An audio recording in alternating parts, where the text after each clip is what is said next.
Hello, America. I'm Mark Levin. This is Life, Liberty, and Levin. We have a great guest, George Gilder. How are you? Great to see you, Mark. I've read you for years, you know. It's the first time we've met. Yeah. In fact, we've never talked before, have we? Now, you attended Harvard, and you still are successful. That's a good thing. I wasn't successful at Harvard. At Harvard, yeah. You pioneered the formulation of supply-side economics when you served as chairman of the Lehrman Institute's Economic Roundtable, program director for the Manhattan Institute. You're the author of Men and Marriage, Visible Man, Wealth and Poverty, which was a big book that had a big influence on me, The Spirit of Enterprise, Microcosm, Telecosm, and the Silicon Eye. And now, your newest book, Life After Google, The Fall of Big Data and the Rise of the Blockchain Economy. All right, there's a lot to unravel here, but let's get started this way. Capitalism versus socialism. Explain. Well, capitalism is derives from the Latin word for head, caput. And capitalism is the mind-based system. And the key characteristic of the human mind is that we're creative. And as Albert Hirschman, the Princeton economist, once put it, creativity always comes as a surprise to us. And if it didn't, planning would prevail and socialism would work. Creativity is the foundation of capitalism. And socialism is based on planning. It's based on the assumption that we already know all we need to know in order to plan our future. And so it leads to tyranny. And that's really the difference. Liberty versus tyranny, as someone once put it. Yeah. Isn't this the general problem with progressivism across the board? That is, they think they know all they need to know. Yeah. And now it's just a matter of redistributing ideas, redistributing wealth, redistributing. And isn't part of the problem is that's easy for people to understand, whereas the future is difficult for people to understand? Yeah. The future is unpredictable. And in order to deal with it successfully, you have to learn. And learning has a lot of constraints.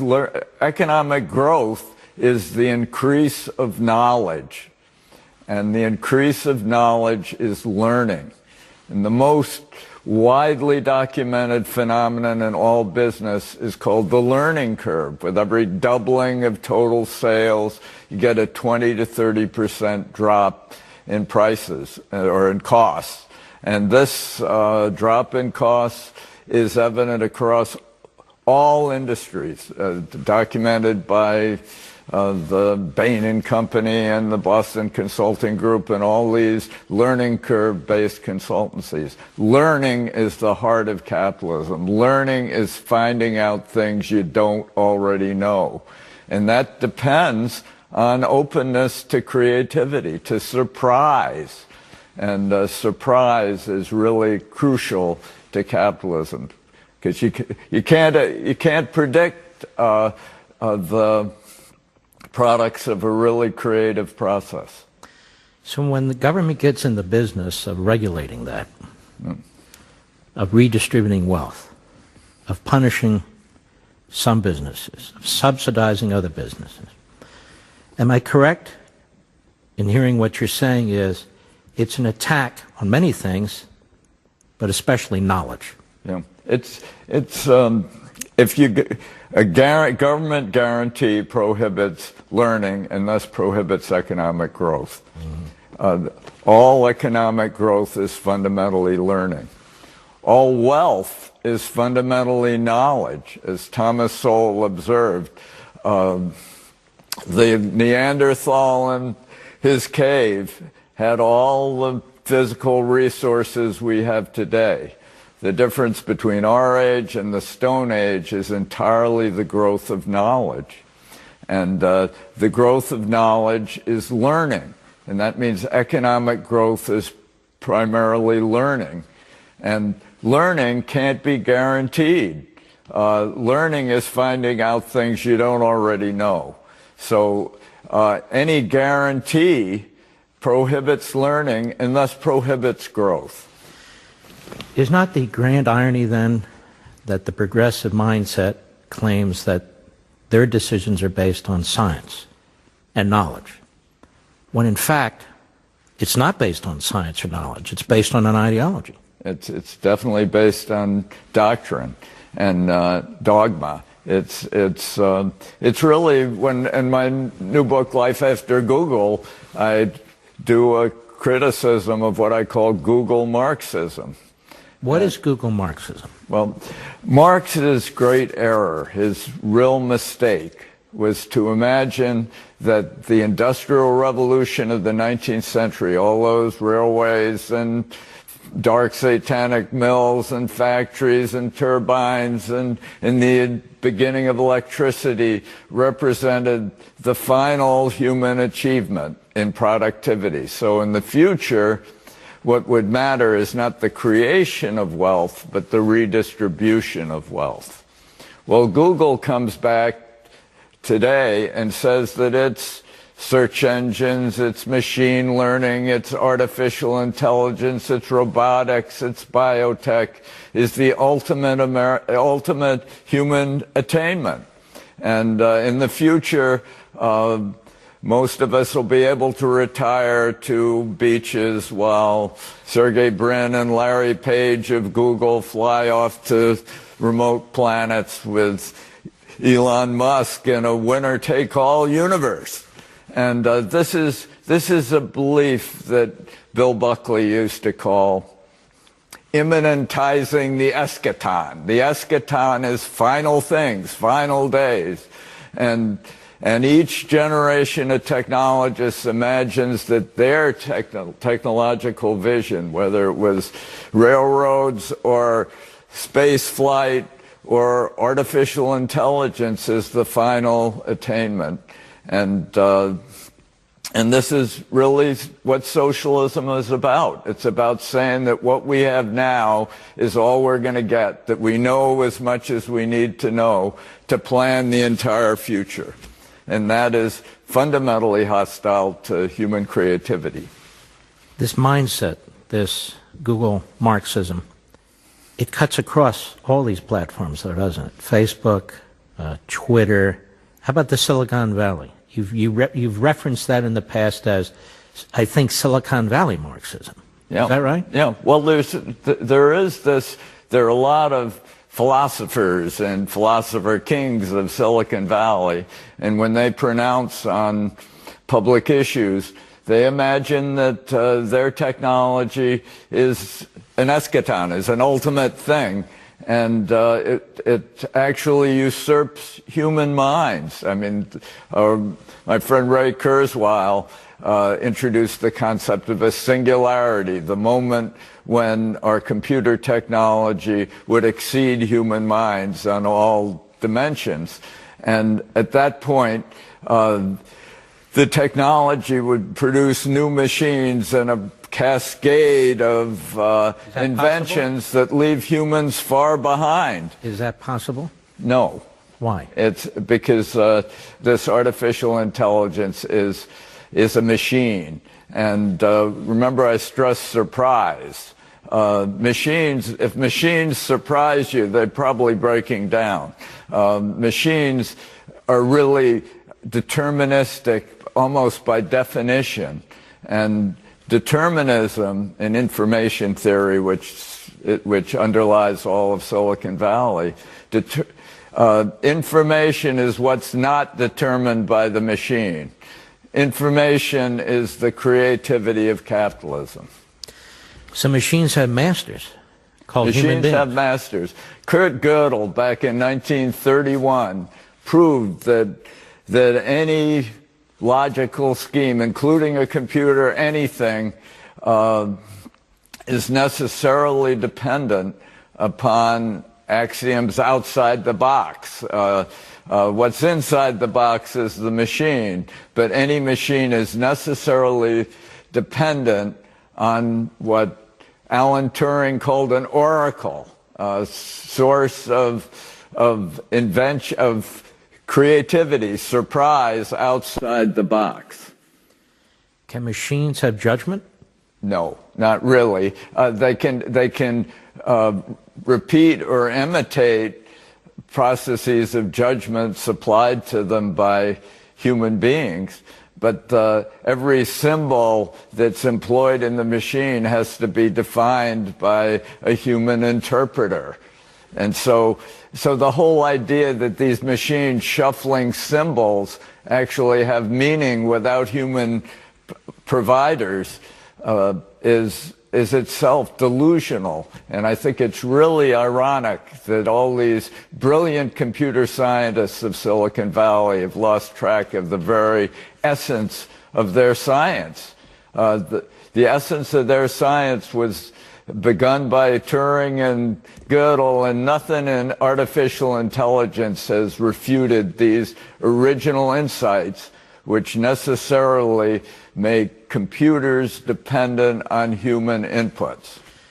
So if we understand technology, macro technology, we have really nothing to fear, do we? No, I mean, this is just a continued evolution of the economy. It's not as big a change at all as between agriculture and factories in the 19th century. This complete transformation of the global economy with the first machines of the Industrial Revolution exceeded in impact and drama this introduction of robotics, which is just kind of an extension of all the existing robots that are run our existing factories. But on the other hand, it is exciting, these new machines that are being generated, and they will, like all previous machines, increase employment. Human beings are not employed because they're unproductive. They're employed because they are productive. And so machines that render human beings more productive render them more employable, not less employable. This whole fantasy in Silicon Valley that their AI is going to destroy jobs everywhere. What's AI? Artificial intelligence. Okay. Their artificial intelligence, their machine learning is going to destroy jobs. Everybody out there believes that, but it's nonsense. All such machines enhance human creativity, enhance human capabilities, and thus make humans more employable and better jobs and more exciting jobs and safer jobs. Improved lifestyles. What? And improved lifestyles. Oh, and of course, in a steady expansion of knowledge and wealth. And of course, who services these machines? You need engineers, you need mechanics, you need whatever. You need people who develop software, people who develop hardware, and so forth and so on. I want to ask you something about cryptocosm. Mm-hmm. This is a big word that has a lot of meaning. Mm-hmm. And you're telling me, before we came on the program, and what you're saying in your book, is that Google one day will be rather passé. In fact, there's going to be technology that leapfrogs it, and Facebook and Twitter and all the rest of them. This is fascinating. Life after Google. So you feel that we're on the precipice of leapfrogging these platforms, these technologies like Google and Facebook and Twitter and so forth. You use this word cryptocosm. Can you explain? The internet needs a new security architecture. Anybody who goes on the internet knows it. I mean, the constant demand for new usernames, passwords, PINs, mother's maiden names, all the apparatus of security defeats itself on the internet today. And an internet that's not secure. What is the purpose of all that? It's supposedly to stop fraud and to create a basis for transactions on the internet. The internet wasn't designed for transactions. It was designed for email and hypertexting and communication. It was communications first protocol. And today, since it's becoming a commercial engine, the internet, it needs a security-first protocol. And today, you have to virtually strip naked before the camera in order to conduct a transaction on the internet. You have to know yourself, usernames and passwords for all the hundreds and thousands of possible web pages in which you might transact. It's just an absurd system. Cumbersome. Cumbersome, and moreover, it's a kind of porous pyramid where all the money and power rises to the top to companies like Google and Facebook and whatever. And the cryptocosm is a new architecture for the internet that's based first on security first, and which, rather than having you learn usernames and passwords for all websites across the internet, instead you have a particular identity established on a blockchain, which is an immutable database through time. All right, hold on. What is a blockchain? A blockchain is an immutable database distributed across the internet, rather than having all your data in some big data warehouse in the cloud, as they call it. Instead, all the data is distributed across all the nodes of the network, so that any hacker who hacks one computer can gain nothing except what's in that particular computer. Because the information is distributed across the network, you have to capture 51% of all the nodes on the network in order to defraud the network. Let me try it this way. So you've got a bulk of information about me, Mark Levin, but bits and pieces are in different parts. So if somebody hacks this part, they don't have enough for this part. If they hack this part, they don't have enough for this part. They hack the entire blockchain, which includes your identification in a time-stamped, immutable form, is distributed across all the nodes, with the entire blockchain in its mathematically compressed form on every node.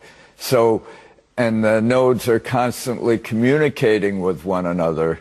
Unless you capture 51% of all the nodes on the internet, which is essentially impossible, you can't change anything on the blockchain. Is this being developed now? It's being developed now. It was invented essentially by a few academics, but it was essentially incorporated in a product by Satoshi Nakamoto in 2008.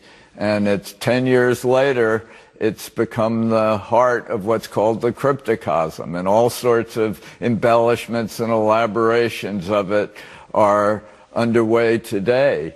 And it's the most exciting thing that's going on in the world economy. It's like a new internet, plus a new global financial system being incubated simultaneously today all around the world.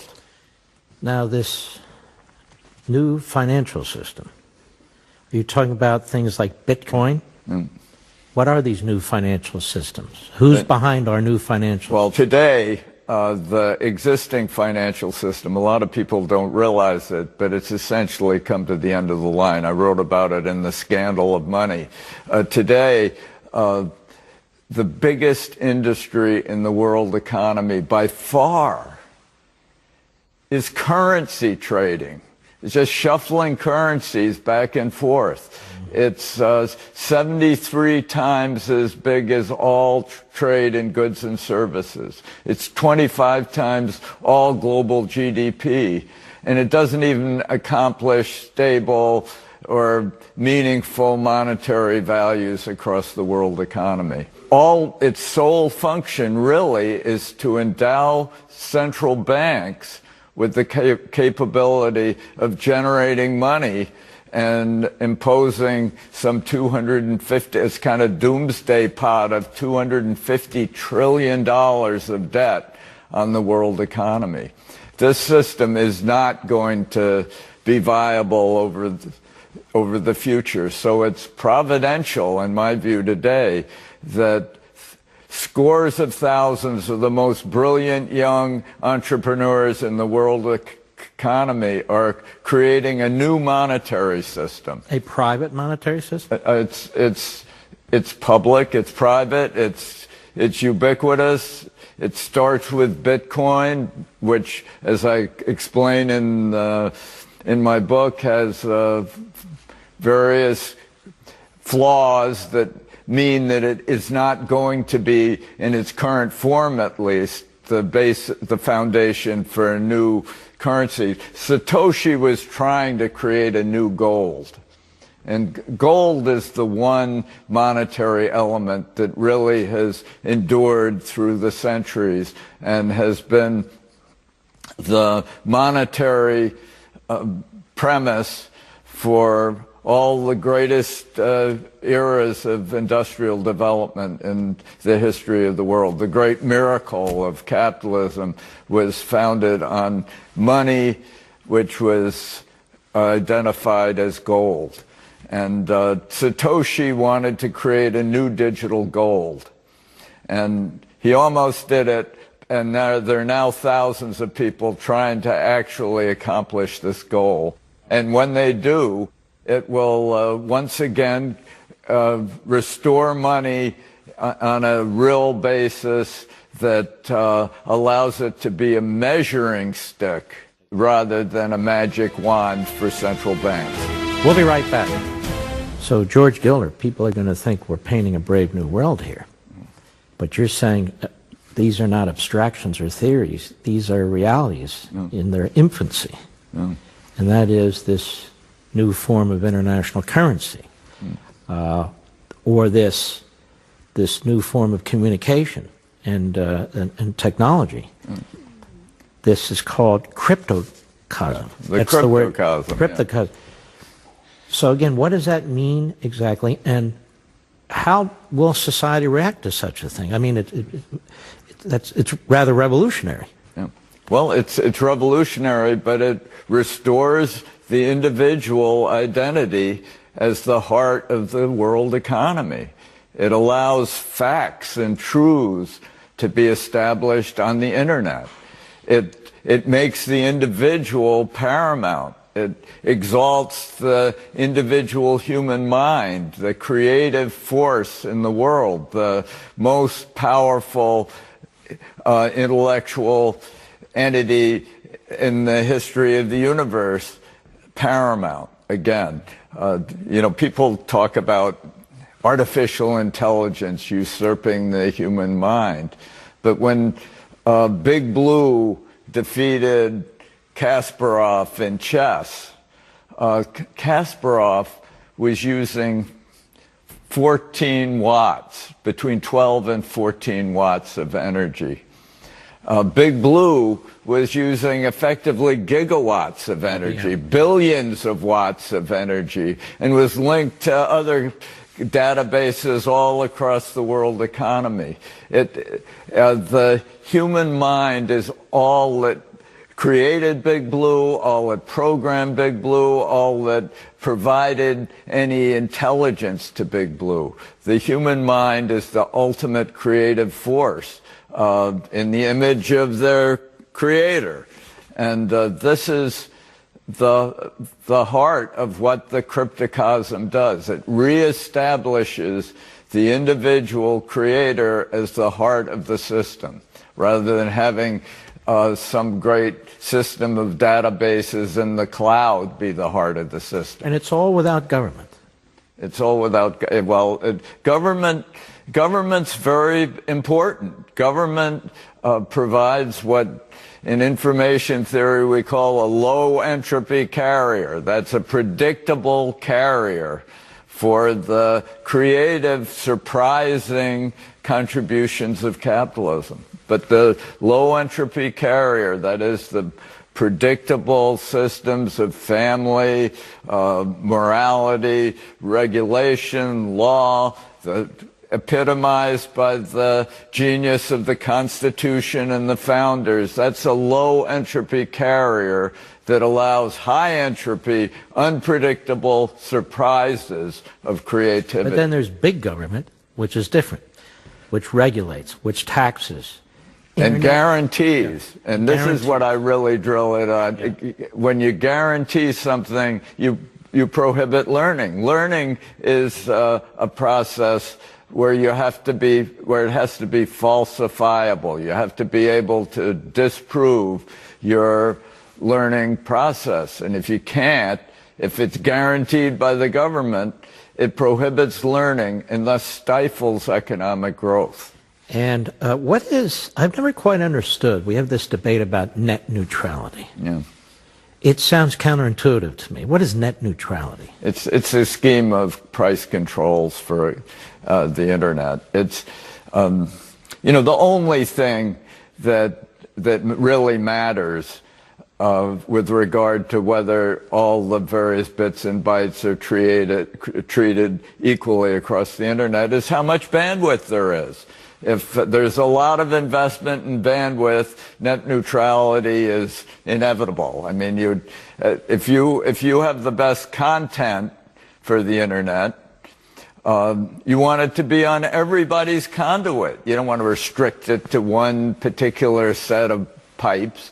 If you have the best communication system across the internet, you want everybody's content on it.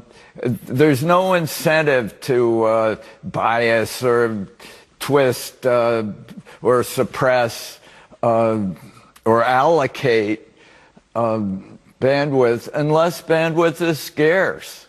And what makes bandwidth scarce are net neutrality laws that impose price controls across the internet on every connection, and thus mean that companies like AT&T go off and buy Time Warner, and Verizon pursues the Huffington Post rather than really focusing on the huge opportunities in providing bandwidth for ever expanding cryptocosm. So your point would be, government, keep your hands off. Just leave it alone. You politicians don't even know what you're talking about. Pretty much? Pretty much. I think you pretty much have it. Apple, Amazon, Google, these are like the biggest corporations in the world. Yeah. But 10 years from now, they may not be, right? Yeah.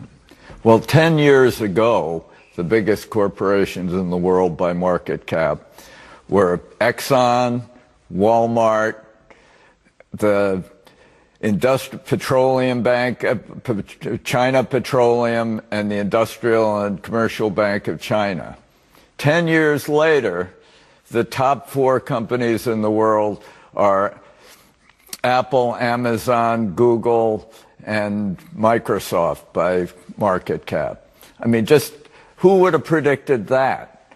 And I believe that in the next 10 years, there will be a similar turnover, and there'll be cryptocosmic companies who will dominate the lists of the top market caps in the world. Do you think, back to your Industrial Revolution point, we are in a constant state of economic revolution, depending on, the extent to which the government interferes. Like you were saying, socialism, I mean, pure socialism or communism, I mean, they kill knowledge, they kill, they're police states. But the freer society, the more progress, the more liberty, the better the quality of life. I mean, within rules and laws, we understand that within the Constitution. Is that about right? Yeah, absolutely. It can accommodate surprise. A surprise to a socialist is always a disruption of the plan. That's right. You once wrote, a successful economy depends on the proliferation of the rich, on creating a large class of risk-taking men who are willing to shun the easy channels of a comfortable life in order to create new enterprise, win huge profits, and invest them again. Do you think our country today, do you think most people, forget about the elites, do you think most people still believe that? I hope so. Polls indicate that young people are increasingly estranged from capitalism. I think largely because of a great government effort to guarantee futures through the student loan program, $1.5 trillion of guaranteed money for students. Those aren't really loans. Loans require a bank to scrutinize the borrower, and it's an intelligent learning process in capitalism. This is guaranteed money for the university system, and the university system took the money and ran. The students ended up paying just as much as before, but all the prices went up faster than in any other product in the whole economy. It's one of the great scandals of recent decades, but it shows the effects of government attempts to guarantee stuff. You guarantee stuff, you stifle learning, and you produce failure. Is this why, let's just take an example, a prominent example, climate change, so-called. Is this why we can never have an honest debate about it? Suddenly you're a denier. Yeah. You can't even discuss the so-called science. You can't discuss any of it. Shuts down knowledge, shuts down debate, shuts down the human mind, and we just all line up. Absolutely. And we have other examples of that too, right? I think that's as good as an example as there is. I mean, you aren't allowed to debate. I mean, climate change is a real phenomenon. Climate's constantly changing. However, you know, the Roman period, the Minoan period, the medieval climate optimum, we're just as hot, by most evidence, substantially hotter than it is today. And so it's hard to say that climate change is a big threat today when previous episodes of global warming were regarded as optimal or great triumphant periods of human advance and progress. So I think it's really rather bizarre, this effort to suppress any, but this is a way to blame Trump for the weather, or Republicans for the weather. Imagine, has the left ever developed such an ingenious campaigning strategy as to blame the weather on the Republicans? People are always dissatisfied with the weather. It's worth remembering, though, we had dust bowls back in the 1930s when temperatures were just about as high as today. And, you know, the weather is always changing. It's always unsatisfactory. And if you can blame it on the Republicans, you got a big political coup. That's right. So knowledge and anti-knowledge, it seems to be reversed when it comes to the left. George Gilder, you have something called the Israel test. What's the Israel test? Well, it's a book I wrote about 5 or 6 years ago, which focused on Israel as the epitome of a successful, inventive society. It's really the most successful technological country in the world today. Most of American companies are dependent on Israeli laboratories and inventions. The cryptocosm really began in Israel when Vitalik Buterin visited the country and found, he was an advocate of Bitcoin, and he found master coins and name coins and all colored coins, as they called them.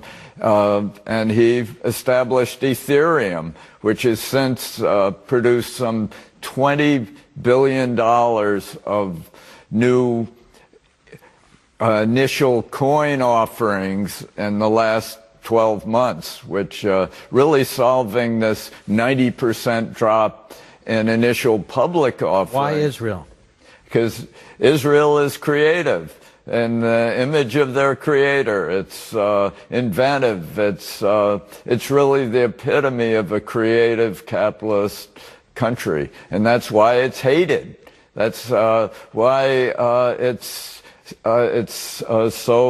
why there's so much hostility to it.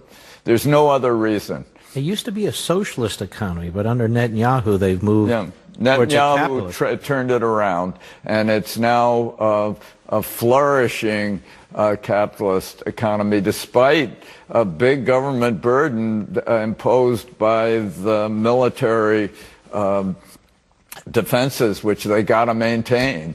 And so, essentially, the big question of the Israel test is, do you admire success? Do you try to emulate success and achievement?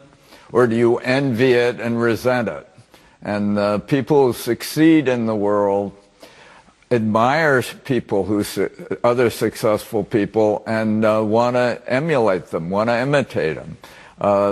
The failures in the world look at success and envy and resent it. And that's really the great divide in all our hearts and across the world economy, and I sum it up as the Israel test.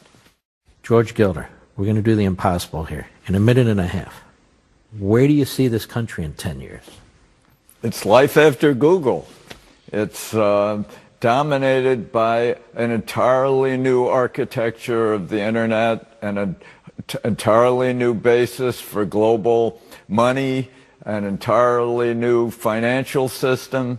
It's transformed America, as one of our recent presidents described it, only transformed in a way that restores the rights and identities of individuals, that understands that the one paramount source of creativity in the world economy is the human mind, and it's modeled on the distribution of the human mind. The human mind isn't all conglomerated in a few clouds.